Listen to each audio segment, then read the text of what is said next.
இன்னைக்கு நம்ம பார்க்க போகிறது வைல்ட் அப்படின்னு சொல்லிட்டு 2014 வெளியான ஒரு அட்வென்ச்சர் ட்ராமா தான் கொண்டு வந்திருக்கிறேன். ஆக்சுவலாக பார்த்தீங்கன்னா இது வந்து உண்மை சம்பவம், உண்மை கதை. ஒன்லைனர் எதுவுமே பார்க்க வேண்டாம், பட் இந்த படம் பார்த்து முடிக்கிறப்போ கண்டிப்பாக உங்களை ஒரு விதத்தில் உத்வேகம் ஏற்படுத்தும் அப்படிங்கிறத மட்டும் நான் அடித்து சொல்லிக்கிறேன். அப்படியே நம்ம கதைக்குள்ள வேகமாக போயிடலாமா? இந்த மூணு முதல் காட்சிலேயே ஹைக்கிங் பண்ணிட்டு இருக்கிற ஒரு பொண்ணை தான் காட்டுறாங்க. யாருமே இல்லாத ஒரு இடத்துல ஒரு மலை உயரத்தில் உட்காந்து அவங்க ஷூஸ் எல்லாம் கலத்தி பார்க்குறாங்க. கால் அந்த அளவுக்கு காயம் ஏற்பட்டிருக்கு, செதஞ்சு போயிருக்கு. ஏன்னா அந்த அளவுக்கு அவங்களுடைய இந்த ஹைக்கிங் பயணம் ரொம்ப கடுமையாக இருந்திருக்கு போல. அதுல ஒரு நகை வேற பேந்திருக்குதுங்க. அதை இப்ப பிச்சு வெளியே எடுத்தா மட்டும் தான் அடுத்து போற எங்களுடைய பயணம் ஓரளவுக்காச்சும் பெட்டரா இருக்கும். அதை பிச்சு எடுக்க ட்ரை பண்றாங்க. ஒரு வழியா கண்ணை மூடி எப்படி எடுத்துட்டாங்க. ஆனா அவ்வளவு வலி, துடிதுடிச்சு போறாங்க. அப்படி துடிதுடிச்சு போறப்போ மேல உட்காந்துருக்காங்க தெரியுமா, அதுல ஒரு ஷூ தவறி கீழே பள்ளத்தாக்குள்ள பாஞ்சிட்டு போயிடுது. அவ்வளவுதான். அதை பார்த்து அப்படியே ஃப்ரஸ்ட்ரேஷன் ஆயிருந்தாங்க. ஏன்னா அந்த ஷூவை கீழே போய் எடுக்க முடியாது. ஷூ இல்லாம பயணிக்கிறது ரொம்ப கஷ்டம் ஆச்சு தெரியுமா. இருக்கிற கோவத்துல இன்னொரு ஷூவும் விட்டு எரிஞ்சு பயங்கரமா கத்துறாங்க. ஏன்னா அவங்களுக்குள்ள ஏதோ ஒரு பாதிப்பு இருக்கு. அதனால தான் இந்த ஹைக்கிங் பயணத்துக்கு வந்திருக்காங்க, நல்லாவே தெரியுது. ஸோ இது நடக்கக்கூடிய காலகட்டம் 1990களில். கட் பண்ணா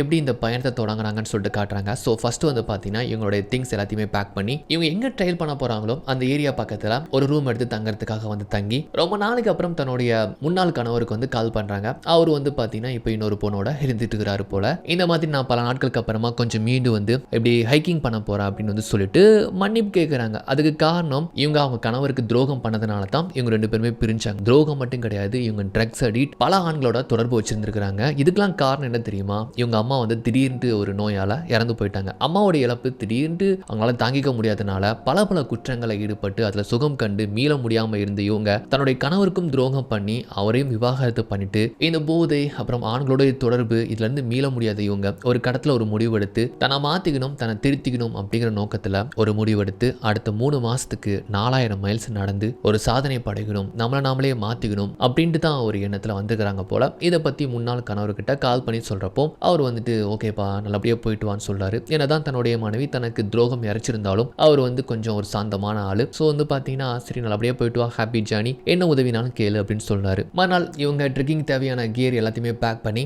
அந்த பேக் பாருங்களேன் செம்ம வெயிட், அதை தூக்க முடியாம மல்லு கட்டி தூக்கி அதுக்கப்புறம் ஒரு வழியா ஹோட்டலை விட்டு செக் அவுட் பண்ணி வெளியே வராங்க. ஸோ வந்ததுமே பார்த்தீங்கன்னா பக்கத்தில் ஒரு பங்கு ஒரு வண்டி அந்த வழியே தான் போகும் போல. ஸோ அந்த வண்டி கிட்ட லிஃப்ட் கேட்டு அப்படி போயிட்டு இருக்கிறப்போ அந்த டிரைவர் கிட்ட சொல்லி பேசி வந்துட்டு இருக்கிறாங்க. இந்த மாதிரி ஃபர்ஸ்ட் டைம் நான் அப்படி ஹைக்கிங் போறேன் மெக்சிகன் பார்டர்ல இருந்து கனடா வரைக்கும் சொல்றப்போ ஆச்சரியமா கேட்கிறாரு. அப்பா அவ்வளோ தூரமா, அதுவும் 3 மாசத்துக்கா, 4000 மைல்லாம் எங்க இருக்கு, எப்படிங்க எந்த ஒரு அனுபவமே இல்லாம எப்படி திடீர்னு பேக் பண்ணி தனியா ஒத்தையா கிளம்பி வந்துட்டீங்க அப்படின்ட்டு அவர் கேட்கிறாரு. என்ன பண்றதுங்க, வாழ்க்கையில பல விஷயங்கள் பட்டு அனுபவிச்சிட்டேன், கண்டிப்பா லைஃப்ல ஏதாச்சும் ட்விஸ்ட் அண்ட் டர்ன் ஒரு திருப்பு முனை வேணாமா, அதான் கிளம்பி வந்துட்டேன் அப்படின்னு சொல்லியும் ஓகேன்னு சொல்லிட்டு அவர் பேசிக்கிட்டே வந்து பார்த்தீங்கன்னா சாங்லாம் போடுறாரு. ஒரு சாங் என்னமோ ப்ளே பண்ண. ஆக்சுவலாக சில பாட்டுக்கு வந்து பார்த்தீங்கன்னா ஒரு பவர் உண்டு தெரியுமா, எங்கேயாச்சும் நம்மள ஒரு மூமெண்ட் கூப்பிட்டு போயிடும், ஏதாச்சும் ஒரு பாஸ்ட் ஏதாச்சும் ஒரு மூமெண்ட்டை ட்ரிகர் பண்ணும்ல, அந்த மாதிரி அம்மாவோட இருந்த ஞாபகங்கள் இவளுக்கு வந்து போகுது. அதை நினச்சி ஒரு மாதிரி புன்னகிக்கிறா. அப்புறம் அந்த கார் பார்த்தீங்கன்னா இவளை ட்ராப் பண்ணிட்டு அங்கேருந்து போயிருந்தாங்க. ஒவ்வொரு முறையும் இந்த பேக்கை ரொம்ப சிரமப்படுத்தான் தூக்கி தோல்ல சுமந்து அப்படி வராங்க. ஸோ இங்கேருந்து தான் ஸ்டார்ட் ஆக போகுது போல இந்த பார்டர், மெக்சிகன் பார்டர்ல இருந்து கனடா வரைக்கும். உள்ள என்ட்ரி ஆகிறதுக்கு முன்னால ஒரு பெடஸ்டல் ஸ்டாண்ட் இருக்கு. அதுல பாத்தீங்கன்னா ஒரு நோட்டு, என்ட்ரி பண்ணக்கூடிய நோட்டு மாதிரி இருக்கு. பட் வந்து பாத்தீங்கன்னா பின்னால வரவங்களுக்கு நம்ம ஏதாச்சும் மோட்டிவேட் பண்ற மாதிரி எழுதிட்டு போகலாம். அந்த மாதிரி எழுதிட்டு அப்படி நடந்து வார கொஞ்சம் தூரம் தான் நடந்து வந்திருப்பா. அதுக்குள்ளேயே மூச்செல்லாம் வாங்க ஆரம்பிச்சிருது. ஏன்னா அவ்வளவு வெயிட்டான பேக் ஆச்சுல. பின்னால திரும்பி பார்த்தா ஒரு 200 மீட்டர் தான் வந்திருப்பா. இதுக்கப்புறம் போகணுமா அப்படின்னு சொல்லிட்டு மைண்ட்ல ஓடுது. ஏன்னா எனி டைம் குயிட் பண்ணிக்கலாம் அப்படின்ட்டு அவ ஃப்ரெண்டு சொல்லியிருப்பா போல முடியலனா. ஸோ அதெல்லாம் நினைச்சு பாக்குறாங்க. பட் இருந்தாலும் முடியும்னு சொல்லிட்டு கீழே பாத்தீங்கன்னா ஒரு செடி, அதுல இருக்கக்கூடிய இலைகளை அப்படியே கசக்கி மோந்து பாக்குறாங்க. இந்த மாதிரி கசக்கி மோந்தா ஏதோ ஒரு புத்துணர்ச்சி கொடுத்த மாதிரி ஃபீல் ஆகும் தெரியுமா, மண்டைக்குள்ள போயிட்டு ஒரு மாதிரி பண்ணும்ல, அந்த மாதிரி சுவாசிச்சு அப்படியே நடந்து வராங்க. கிட்டத்தட்ட ஒரு 2-3 மைல் தான் நடந்து வந்திருப்பாங்க.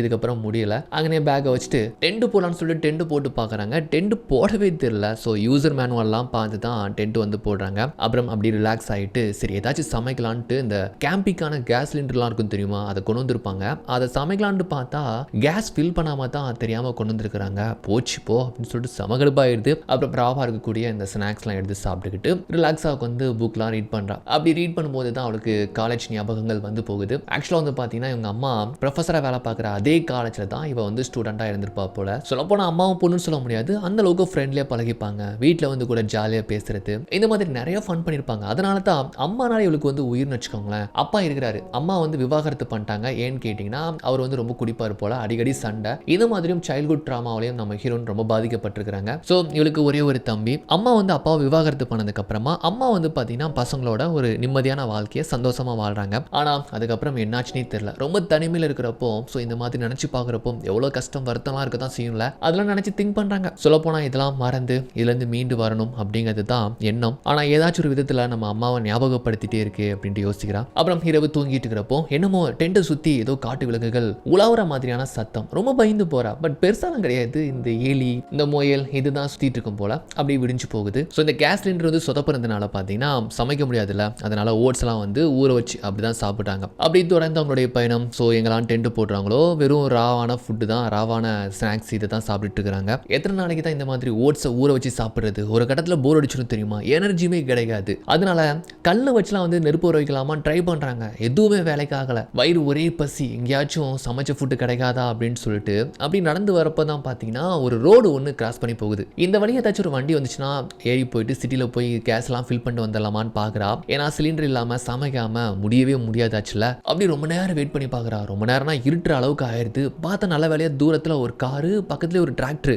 அதை பார்த்ததுமே சத்தம் போட்டு கூப்பிடுறா. பட் தூரத்தில் இருக்கு தெரியுமா? அதுவும் இருட்டுற டைம் அந்த டிராக்டர் வேற திரும்பி போகிற மாதிரி தெரியுதுன்னு வச்சுக்கோங்களேன். இவர் ரொம்ப சத்தம் போட்டு கூப்பிட்டு போகிறதுனால எப்படி வந்து அந்த டிரைவர் வந்து பார்த்துருந்தாரு. ஓடி போயிட்டு மூச்சு வாங்கி கேட்குறா, சார் இந்த மாதிரி என்னை சிட்டி வரைக்கும் கொஞ்சம் கூப்பிட்டு போக முடியுமா? என்னுடைய ஃபுட்ஸ் எல்லாமே தீர்ந்து போயிடுச்சு. என்னுடைய கேஸ்லாம் கொஞ்சம் ஃபில் பண்ண வேண்டியதாக இருக்குது அப்படின்னு சொல்கிறப்போ நான் இந்த மாதிரி ஹைக்கிங் பண்ணுறதுக்காக வந்தேன், கொஞ்சம் ஹெல்ப் பண்ண முடியுமான்னு சொன்னால் அவரும் ரொம்ப அலட்சியமாக சொல்கிறாரு. எனக்கு ஒரு வேலை இருக்குது, முடிக்கிறதுக்கு ரொம்ப லேட் ஆயிரும், நீங்கள் ஏதாச்சும் வேறு வண்டி இருந்தால் கூட பார்த்துக்கோங்கன்னு சொன்னால், இல்லை சார் வேறு ஏதோ வண்டி வந்த மாதிரி தெரில, ப்ளீஸ் தயவு செஞ்சு உதவி பண்ணுங்களேன்னு சொல்கிறப்போ ஓகே என் ட்ரக்கில் வெயிட் பண்ணுங்கள், வேலையை முடிச்சதுக்கு அப்புறமா நான் கூப்பிட்டு போகிறேன்னு சொன்னதுனால அப்பா சாமின்னு சொல்லிட்டு ஓரளவுக்கு ஒத்துக்கிட்டாரே அப்படின்ட்டு அவர் ட்ரக்கில் போய் வெயிட் பண்ணுறா. ரொம்ப நேரம் வெயிட் பண்ணுறா. பல மணி நேரம் அந்த சீட்லேயே உட்காந்துருக்கிறா. அப்போ தான் அந்த கார்லேயே ஒரு கன் இருக்கிறதையும் பார்க்குறா. கொஞ்சம் பீதியாகிடுது. கொஞ்ச நேரம் கழிச்சு அவர் வேலையை முடிச்சுட்டு வந்து பார்க்கறதுக்கு ரஃப் அண்ட் டஃபா இருக்கிறாரு. ஸோ கொஞ்சம் பயமா தான் இருக்கு. எதுவும் தப்பா நடந்துட்டாருன்னா போச்சுல. சொல்றாரு, கண்டிப்பா இந்த நேரத்தில் நீ சாப்பிட்றதுக்கு ஏதோ ஒரு ரெஸ்டாரண்டோ இல்லை கேஸ் ஃபில் பண்றதுக்கு எந்த ஒரு கடையும் இருக்காது. பேசாம நீ என் கூட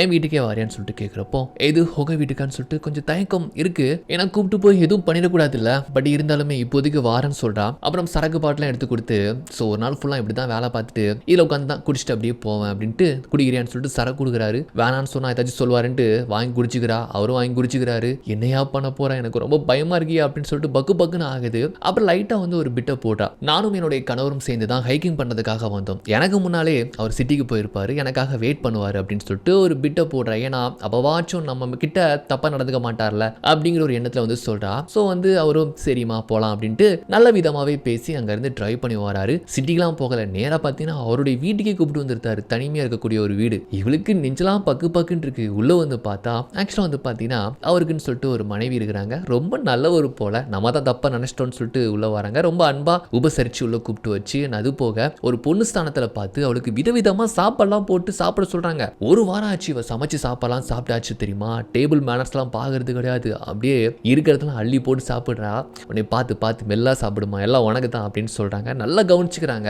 ஐயோ இவரை போய் நம்ம தப்பா நினைச்சிட்டோம் அப்படின்னு சொல்லிட்டு அவளுக்கு ஒரு மாதிரி ஆகுது. இவ மறுநாள் அப்படி இங்க இருந்து குளிச்சு கிளம்பலான்னு சொல்லிட்டு குளிக்கிறாங்க பாருங்க. அப்போ அவங்க கணவரோட சேர்ந்து போடுகிற டேட்டூலாம் ஞாபகப்படுத்துது இந்த டேட்டூலாம் பார்க்குறப்போ. ஸோ விவாகரத்துக்கு முன்னால் ரெண்டு பேருமே சேர்ந்து போடுகிற டேட்டூ போல. யாராச்சும் டிவோர்ஸ் பண்ணுறதுக்கு முன்னால் அப்படி சேர்ந்து டேட்டூ போட்டுப்பாங்களா அப்படின்ட்டு அந்த டேட்டூ போட்டவரெலாம் கேட்டிருப்பாரு. இதெல்லாம் நினச்சி பார்த்து அப்படி கண்டினியூவாக வந்து பார்த்தீங்கன்னா அவங்க ரெண்டு பேரும் விவாகரத்து பண்ணி எனக்கு பிரிஞ்சு போயிருப்பாங்க தெரியுமா. எவ்வளோ கஷ்டமாக இருந்திருக்கும் தெரியுமா. அதை நினச்சி பார்க்குறா. ரெண்டு பேருமே லவ் பண்ணி மேரேஜ் பண்ணிக்கிட்டாங்க. ரொம்ப சந்தோஷமா இருந்தாங்க. ஆனால் அந்த வாழ்க்கையை நம்ம தான் கெடுத்துக்கிட்டோம், நம்ம தான் பாழாக்கிக்கிட்டோம் அப்படின்னு சொல்லிட்டு தனக்கு தானே தலையில் அடிச்சுக்கிற மாதிரி அன்னைக்கு பிரிஞ்சு போகிறப்போ அவளுக்கு அவ்வளோ கஷ்டமாக இருந்திருக்கும். இதெல்லாம் நினச்சி பார்த்துட்டு ஓகேன்னு சொல்லிட்டு அங்கேருந்து அப்படி கிளம்புறதுக்கு முன்னால் அவருக்கு தேவையான திங்ஸு ஃபுட்ஸு அந்த கேஸ் எல்லாத்தையுமே ஃபில் பண்ணிட்டு அகைன் அவர் தான் வந்து பார்த்தீங்கன்னா அந்த வழியாக போகிறாரு. ஸோ அதே ரூட்டில் வந்து ட்ராப் பண்ணி விடுறேன்னு சொன்னதுனால அப்படி கூப்பிட்டு போயிட்டு இருக்கிறாரு. கேட்குறாரு, ஏதோ உன்னுடைய ஹஸ்பண்ட் வெயிட் பண்ணுறதா சொன்னியே என்ன ஆச்சுன்னு கேட்குறாரு சிரிச்சுக்கிட்டே.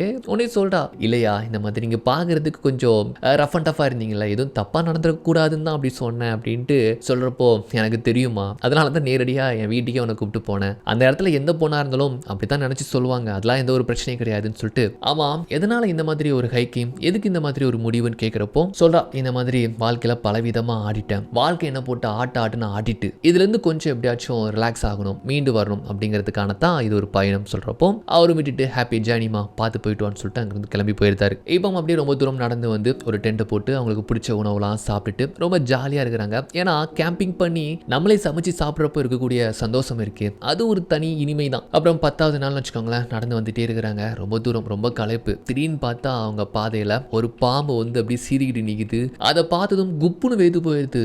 ஏன்னா பக்குனா இருந்து தெரியுமா இந்த மாதிரிலாம் எனக்குலாம் நடந்திருக்கு நிறைய டைம் நடந்திருக்கு. ஸோ இந்த மாதிரி பார்த்ததுமே அப்படியே சைடு வாக்கில் நடந்து அது சீர்ற மாதிரியே வருது. நகராஜா கொஞ்சம் கம்முன்னு இருப்பா அப்படின்னு சொல்லிட்டு நடந்து வந்து அப்படியே பார்த்தீங்கன்னா அந்த ஏரியாவில் தான் டென்ட் போட்டு இருக்கிறாங்க. ஆக்சுவலாக வந்து பார்த்தீங்கன்னா இது பாம்புகள் நிறைந்த ஏரியான்னு சொல்லிட்டு அவங்க மைண்டில் ஓடிக்கிட்டே இருக்குது. அன்னைக்கு நைட் அவங்களுக்கு தூக்கமே இல்லை. ஏன்னா சுற்றி பாம்பு கிம்பு இருக்கு டென்ட்டுக்குள்ள வந்துருமோன்ட்டு பயந்துட்டே இருக்கிறாங்க பாருங்க. திடீர்னு என்னமோ ஊர்ன மாதிரி ஃபீல் ஆகுது. டென்ட்டை விட்டு வெளியே வந்து பெட்ஷீட்லாம் உதறி பார்க்குறாங்க. என்னமோ பொத்துன்னு விழுது பாம்பு நினச்சிட்டு விசில்லாம் எடுத்து அடிக்கிறாங்க.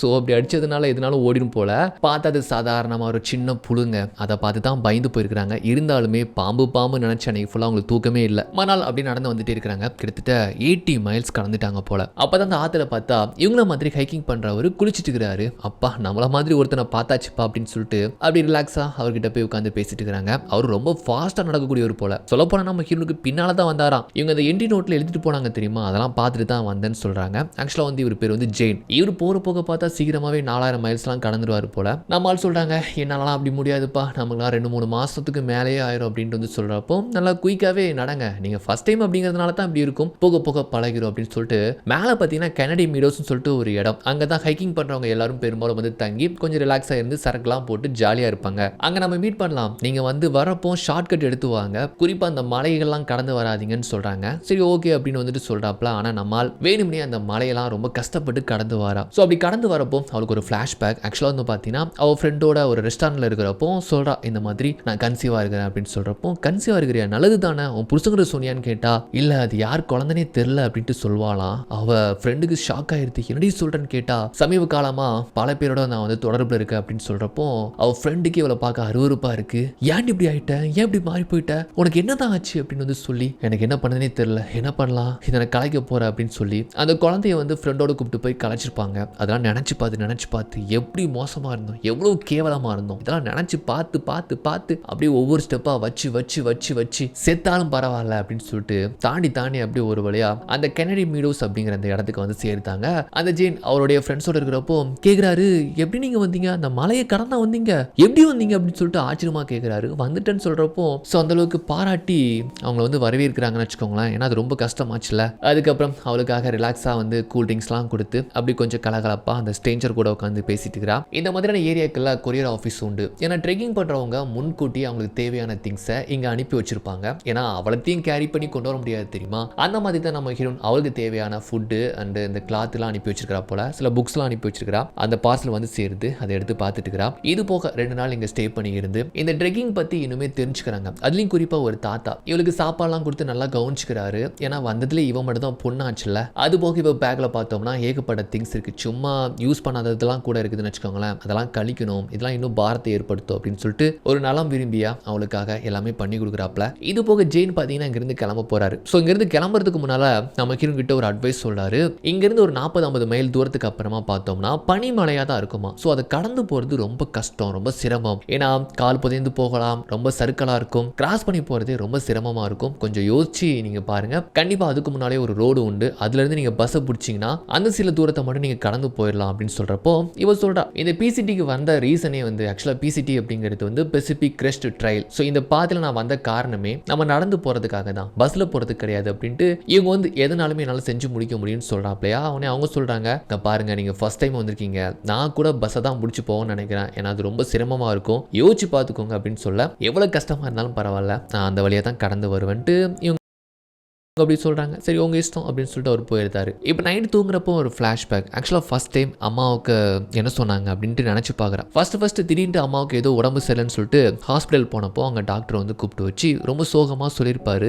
இந்த மாதிரி அவங்க அம்மாவுடைய முதுகில் டியூமர் இருக்குது, இன்னும் கொஞ்ச நாள் தான் இருப்பாங்கன்னு சொன்னப்போ அப்படி மொத்த குடும்பம் அப்படியே சரிஞ்சு போயிருப்பாங்க. அன்னைக்கு தான் அவங்க லைஃப்பில் சோகம் வந்து தாக்கிச்சு. ஏன்னா நல்ல நிம்மதியாக இருந்த குடும்பத்தில் இடி இருக்கிற மாதிரியான அது ஒரு துக்க செய்தியாக அமைஞ்சு போச்சுக்க. இன்ன வரைக்குமே நம்ம ஹீரோ அதுலேருந்து மீண்டு வர முடியலையே. ஸோ அதெல்லாம் நினச்சி பார்த்து இப்போ அந்த கெனடி மீடோஸை விட்டு தாண்டி இப்போ ஹைவேக்கு வந்துருந்தாங்க. ஸோ இங்கேருந்து கொஞ்சம் தூரம் ஏதாச்சும் ஒரு லிஃப்ட் கேட்டு போனால் அந்த பணிகள் நிறைந்திருக்கக்கூடிய அந்த ஏரியாவுக்கு போய் சேர்ந்துடலாம். பெரும்பாலும் எல்லாருமே இங்கேருந்து பஸ்ஸை பிடிச்சி அந்த ரூட்டை ஸ்கிப் பண்ணிட்டு போயிடுவாங்க. ஆனால் நான் ஸ்கிப் பண்ண மாட்டேன்னு சொல்லிட்டு நம்ம ஹீரோன் ரொம்ப பிடிவாதமாக லிஃப்ட் கேட்டு அந்த ரூட்டை கடந்து போவேன்ட்டு நிற்கிறாங்க. ரொம்ப நேரமாக லிஃப்ட் கேட்டு பார்க்குறாங்க, எந்த ஒரு வண்டியும் வரல. ஒரே ஒரு வண்டி வருது, அதுலேருந்து ஒருத்தர் இறங்குறாரு. அவர் வந்து ஒரு ரிப்போர்ட்டர் போல. அவர் இறங்கிட்டு நீங்கள் இன்னும் இதுவும் நாடோடியா அப்படின்னு கேட்டு இவகிட்ட வந்துட்டு சில கொஸ்டின்லாம் கேட்டு என்னுடைய பத்திரிகைக்கு தேவைப்படுது அப்படின்னு சொல்லிட்டு கேட்குறாரு. நான் நாடோடிலாம் கிடையாது அப்படின்னு சொல்கிறப்போ ஓகே இருந்தாலும் பார்க்க பாவமாக இருக்கீங்கன்னு சொல்லிட்டு சாப்பிட என்னமோ கொடுத்துட்டு போகிறாரு. ஓகேன்னு வாங்கி வச்சுக்கிறாங்க. அப்புறம் கடைசியாக ஒரு வண்டி வந்து இவங்களை ஏற்றிட்டு போகுது. பார்த்தா உள்ள கணக்கொடூரமாக இருக்கிறான். பயமாக தான் இருக்குது. நமக்கு வந்து சேருது புலமே எப்படி தான் இருந்தாலும் பொறுமையாக போகலான்னு பார்த்தா ஆக்சுவலாக வந்து பார்த்தீங்கன்னா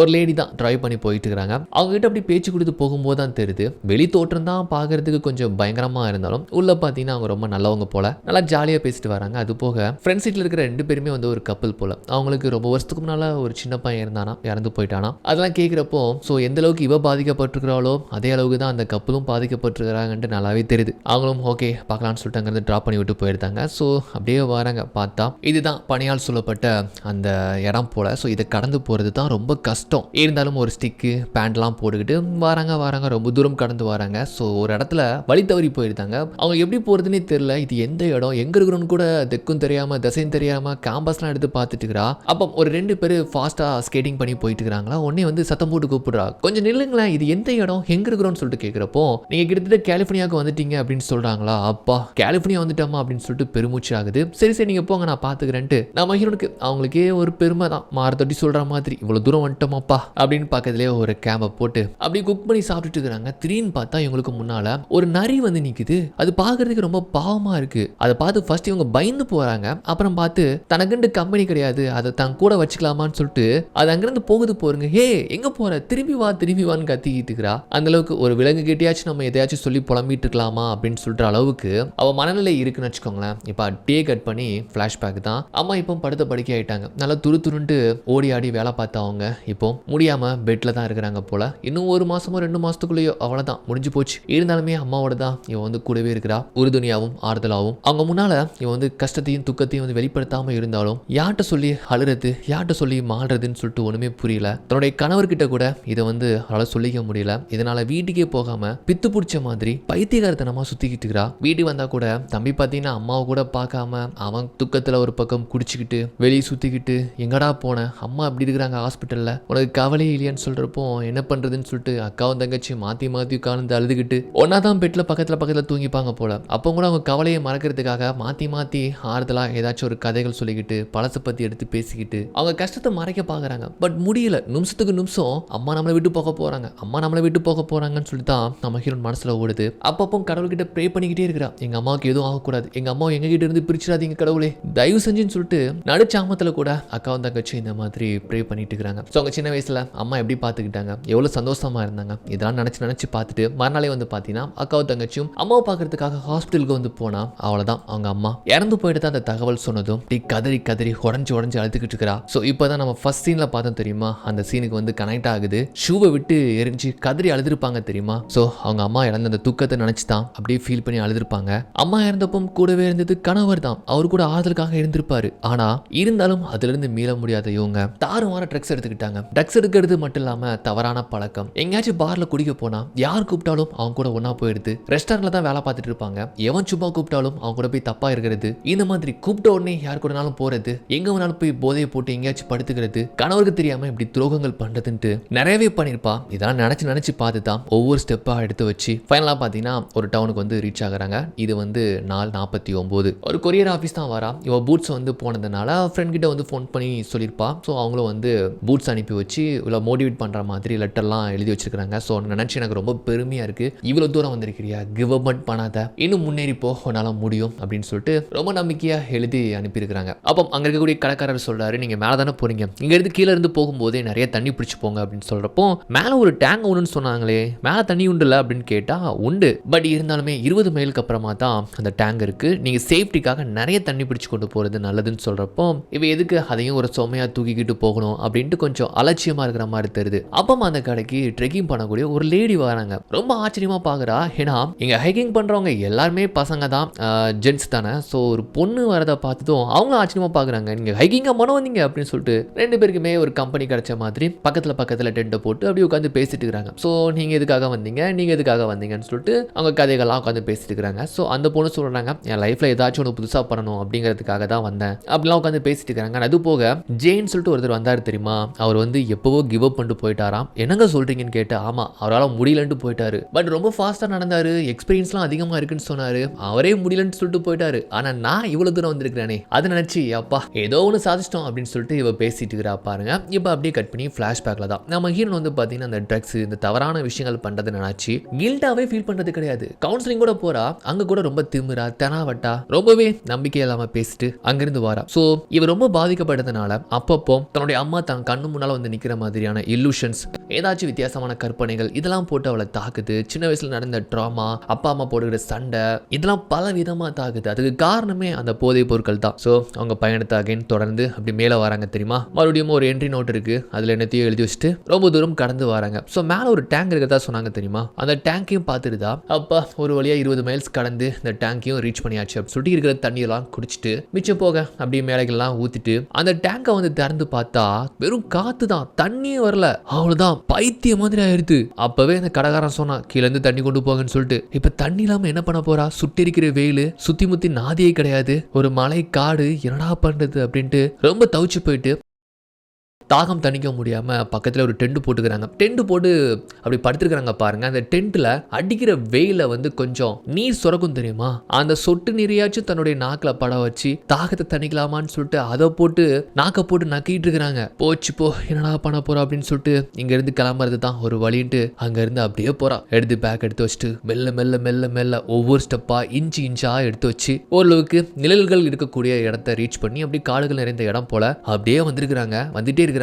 மயங்கி விழுற அளவுக்கு போயிட்டு இருக்கிறப்போ தான் நல்ல வழியா பக்கத்துல ஒரு குட்டையை பாக்குறா. அப்பதான் உயிரே வருது. ரொம்ப கலங்கலான தண்ணி, ரொம்ப அழுக்கு நிறைந்த தண்ணியா தான் தெரியுது. பட் இருந்தாலுமே இவகிட்ட ஃபில்டர் பண்றதுக்கான ஒரு கேட்செட் இருக்கு. 2 கேன்ல தண்ணியை ஃபில் பண்ணிட்டு அதுல வந்து பாத்தீங்கன்னா அயோடின் டேப்லெட் சொல்லிட்டு ஒன்று உண்டு. அது தூக்கி போட்டோம்னா அது ஒரு கிருமி நாசினி மாதிரி, அதுல இருக்கக்கூடிய ஃபேக்டரி எல்லாம் அழிச்சிட்டு அது சுத்தமான தண்ணியை மாத்தி கொடுக்கும். ஆனா ½ அன் அவர் அதுக்காக வெயிட் பண்ணணும். நல்லா குலுக்கிக்கிட்டு அப்படி வச்சுட்டு உட்காந்து வெயிட் பண்ணிட்டு இருக்காங்க. தூரத்துல வந்து பார்த்தா ஒரு 2 பேர் நடந்து வந்துட்டு இருக்கிற மாதிரி தெரியுது. ஆக்சுவலா அவங்களும் ட்ரெக்கிங் பண்ணிட்டு தான் வந்துட்டு இருக்காங்க போல. இவளை பார்த்துட்டு நேரா வந்து அவங்களும் ரொம்ப தாகத்துல இருக்கிறாங்க, சுத்தமா தண்ணியில போல. உங்ககிட்ட தண்ணி இருக்கான்னு கேட்கிறப்போ இந்த குட்டையில தான் நானும் பிடிச்சேன், ஒரு ½ அன் அவர் வெயிட் பண்ணுங்க, நான் பிடிச்சிருக்க கேன் தண்ணி ஃபில்டர் ஆயிரும் அப்படின்னு சொல்றப்போ ஓகே எங்ககிட்டயும் கேன் இருக்கு, நீங்க வேணா உங்க கேட்ஜெட் கொடுங்க, நாங்க ஃபில் பண்ணி உங்க டேப்லெட்டையும் கொடுங்க, நாங்க போட்டுக்கிறோம்னு சொன்னதுனால ஓகேன்னு சொல்லிட்டு தண்ணியை பிடிச்சு கொடுத்து கொஞ்சம் ஒரு ½ அன் அவர் வெயிட் பண்றாங்க. 2 பேருமே சரக்கு பியர்லாம் கொண்டு வந்திருப்பானுங்க போல. அப்படியே வெயிட் பண்றப்போ சரக்கு போட்டுட்டு இருக்கானுங்க. இதுக்கப்புறம் நம்ம இங்க இருந்தா ஏதோ பிரச்சனை ஆயிரும்னு சொல்லிட்டு நம்ம ஹீரோன் பாத்தீங்கன்னா அப்படி கிளம்புற மாதிரி கிளம்புறாங்க.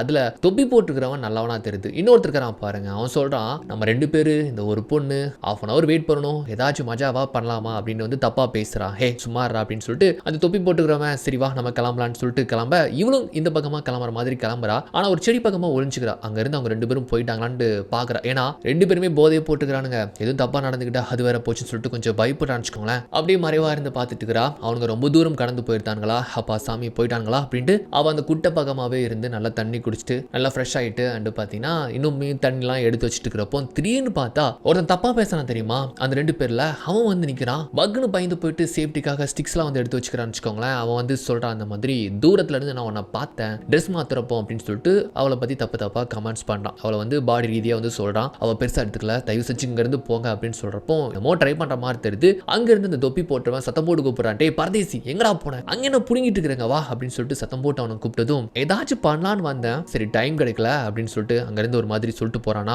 இவ அவ்வளோதான் பயந்து போயிருந்தா, இதுக்கப்புறமும் இருந்தால் இவன் திரும்பி வந்துடுவான்னு சொல்லிட்டு அவள் பேக்கெல்லாம் எடுத்துட்டு அங்கேருந்து எதிர் திசையில் ஓடி நேராக பார்த்தீங்கன்னா காட்டில் இன்னொரு வழியாக வந்துருதா.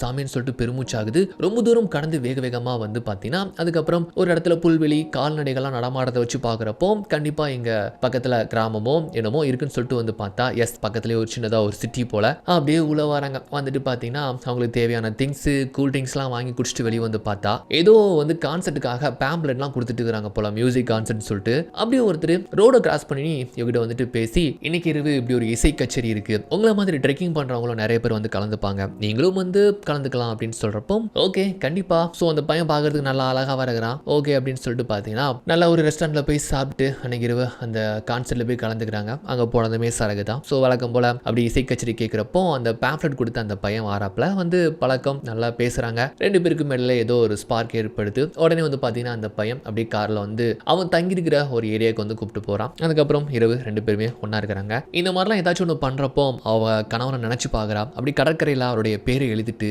இதை எழுது கூட நம்ம தகுதி இல்லைன்னு சொல்லிட்டு அப்படியே அழிக்கிறா. இவளுக்கும் உண்மையான காதல் உண்மையான அன்பு ஒரு காதலன் ஒரு கணவன் சொல்லிட்டு கிடைக்கணுன்ற ஆசை தான். பட் இவ்வளவு தவறுகள் செஞ்சுட்டு அதுலேருந்து இன்னுமே நம்ம மீண்டு வராமல் மறுபடியும் இப்படி பண்ணிட்டு இருக்கிறோமே அப்படின்னு சொல்லிட்டு அவளுக்குள்ள ஒரு குற்ற உணர்ச்சி. இப்போ கூட இருக்கிற இந்த பையனை அவளுக்கு ரொம்ப பிடிச்சிருக்கு. அதுக்காக ஒரு வழிபோக்கனா இருக்கிறவனை அவன் கூட ஒன்னா இருந்துட்டோம் அப்படிங்கிறதுக்காக அவனை நம்ம கரம் பிடிக்க முடியுமா, கல்யாணம் பண்ணிக்க முடியுமா அப்படின்னு சொல்லிட்டு கூட யோசிச்சு இல்லப்போ நம்மளோட இலக்கை அடைவோம், இலக்கை அடைஞ்சதுக்கு அப்புறமா நம்ம ஒரு முடிவு எடுப்போம்னு சொல்லிட்டு அங்கிருந்து அவங்க பயணத்தை தொடங்கி வராங்க. பல நாட்கள் பல இடங்கள்ல டெண்டை போட்டு அப்படியே வார கிட்டத்தட்ட வந்து நெருங்கியாச்சு, அவருடைய எல்லை கிட்ட நெருங்கியாச்சு. நல்லா காடு வச்சுக்கோங்க, நல்லா மழை பெஞ்சிட்டு இருக்கு. அங்க ஒரு கொரியர் ஆஃபீஸ், அங்க வந்து ஆல்ரெடி அவளோட திங்ஸ் எல்லாம் அனுப்பி வச்சிருப்பா போல. ஆனா அதை பார்த்துக்கக்கூடியவர் அவர் வந்து பூட்டிட்டு அங்கிருந்து வேகமா ட்ரக்ல கிளம்புறாரு. போயிட்டு சார் எனக்கு முக்கியமான திங்ஸ் எல்லாம் வந்திருக்கு, கொஞ்சம் எடுத்து கொடுக்க முடியுமா, எனக்கு தேவையான ட்ரெஸ் ஃபுட்ஸ் எல்லாம் இருக்கு சார் அப்படின்னு சொல்றப்போ இல்ல நான் லாக் பண்ணிட்டேன் கிளம்புறேன்னு சொல்றப்போ சார் நாளைக்கு வரைக்கும் என்னால் வெயிட் பண்ண முடியாது சார், கொஞ்சம் கருணை காட்டி எனக்கு எடுத்து கொடுங்கன்னு சொன்னதுனால கெஞ்சி கேட்டதுனால ஓகேன்னு சொல்லிட்டு இவளுக்காக உள்ள வந்து